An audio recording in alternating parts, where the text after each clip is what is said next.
Good afternoon, everybody. We continue on with our look at linebackers, and now we're getting down into the really late rounds, potentially. We're going to start with Mike Jones Jr. of LSU, a little bit of an older prospect, 24 years old, and on initial look, you might wonder why he's being even looked at, right? Okay, he's got okay size. His 40 time is not great for a guy who's undersized. A lot of the big boards don't even have him on the list. In fact, the only big board, the big board that I can find that has him getting drafted is CBS, and they actually think he'll be like a sixth round pick. Draft Network has him as a UDFA. The mock draft database has him as a late seventh round pick, actually, but a lot of places say that he's not even going to get drafted. And you take a look at his numbers over the last couple of years, you can see they're thin. Like he's played in 24 games over the last 2 years, and he has less than 60 tackles. So you might be thinking, why should anyone really be interested in this guy? He's older, he's not a great athlete, it looks like. The answer is because he's really good in that nickel linebacker role playing coverage. He's actually a good athlete for a linebacker, despite the 40 time not coming in so good. By the way, this guy didn't even get invited to the combine, so the 40 time's unofficial. But he's really good in coverage, in man, and zone. And the reason why his stats are so low is largely because he only really played that nickel linebacker role. He's a pretty good tackler, and he did show some promise as an edge rusher when he lines up on the line. A little bit as a blitzer. So this is one of those guys who does add something positive to a team as a pass down linebacker. That's why I'm kind of interested. Now, at the end of the day, as you can clearly see, he did not prove he can be an every down player at any point in college. If anything, his role was actually pulled back a little bit in 2022. He's not really going to hold up in run defense. He's going to get pushed out of the play. He's not very decisive on triggering downhill at the running back. And if a blocker gets on him, they're going to push him out of the play. So the problems are pretty clear and obvious here. However, as a part-time passing down only linebacker, there is definitely some appeal here, I think.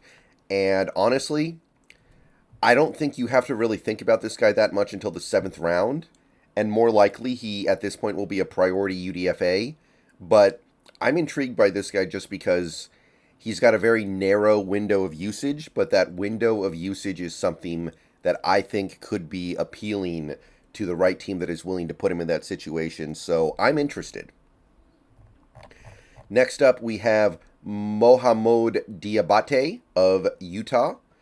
Younger player, 21 years old, 6'4", 230 pounds, decent arm length, 32, and a little bit more inches on his arms, 9.5-inch hands. He did not compete at the combine, but he does have some numbers from, I think, his pro day. 4.59 40, 36.8-inch vert, 4.53 20-yard shuttle, which is okay, not great. The Draft Network actually really likes him. They think he'll be a fourth-round pick. ESPN thinks the same. CBS says sixth round pick. PFF says sixth or seventh rounder.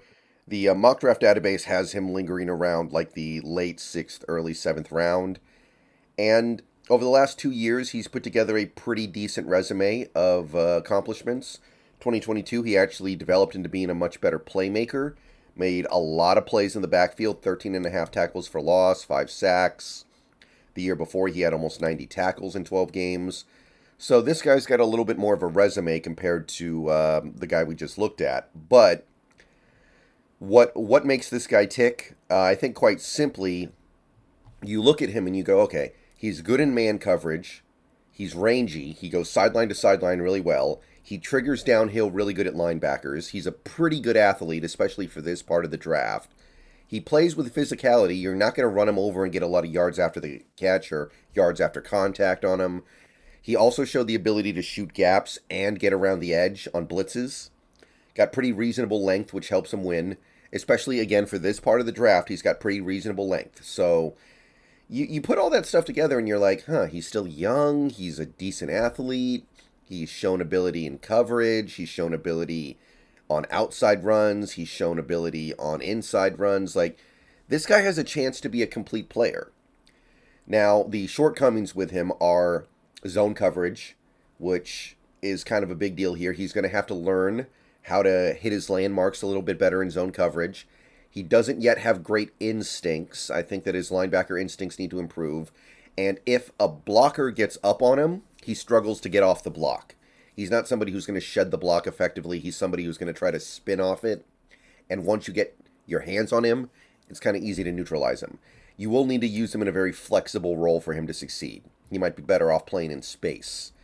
So, this is a guy who I think is likely to be like a 6th or 7th round pick at best, but he has the chance to become a full-time starter at some point. He could become a 3-down player, I think. It's not super likely, but he has that upside. So for that reason, I'm actually intrigued in the 5th round or later.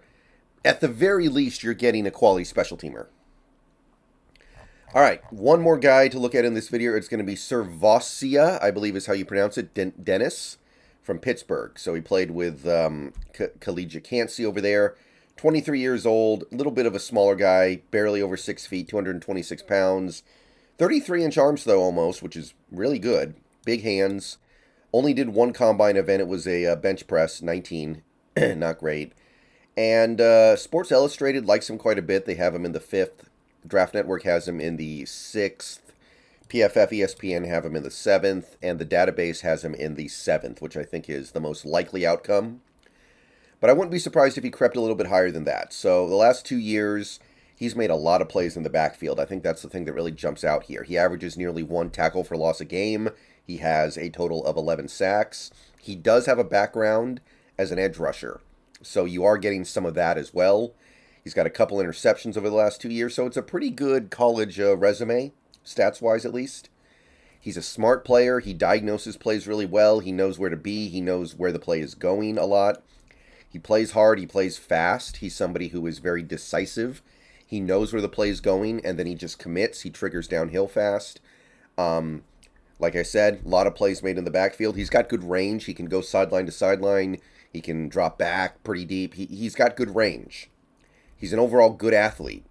And I think he's a good tackler. He's a fundamentally sound tackler for the most part.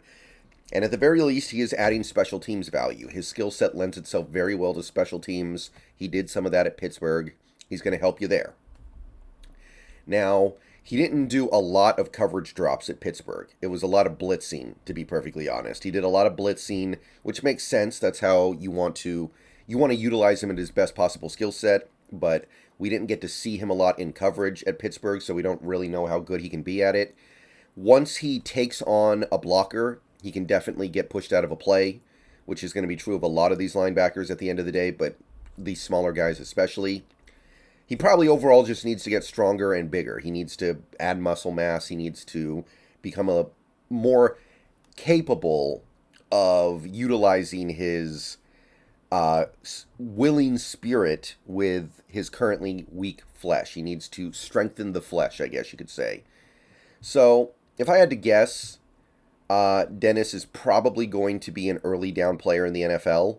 I don't know if he would be great in a 3-4 defense anyway. He might be best as like a weak side linebacker in a 4-3 where he can play in space.